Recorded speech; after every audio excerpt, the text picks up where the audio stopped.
he hit me. How many times have you heard that? And so you take the kids, you sit them down, and you give them the old lecture of how two wrongs don't make a right. And that lasts about as long as the lecture does, and then they go right back to doing what they were doing. The Apostle Paul says this in the book of 1 Corinthians.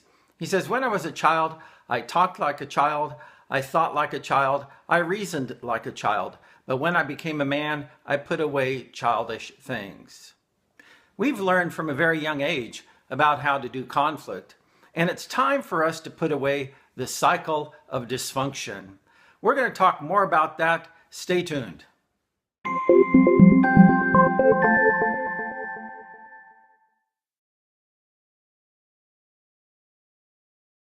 The cycle of dysfunction has two parts, theirs and yours.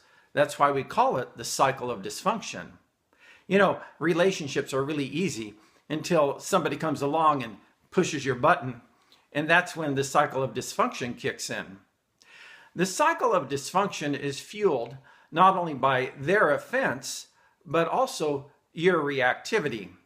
Now, reactivity is a tricky concept to lay hold of, because typically when we think of reactivity, we think of aggression or we think of pushback.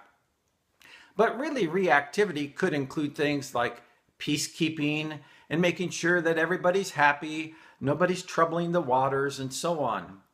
And it's actually your reactivity is what feeds theirs.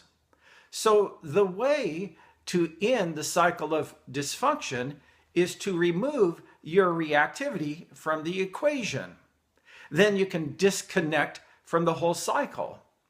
Now that's easier said than done, but we're going to teach you in this coaching program how to do just that. And so when people come along and push your buttons, they'll no longer get a reaction out of you. Instead, you'll learn how to respond appropriately. And we're going to teach you how to do that.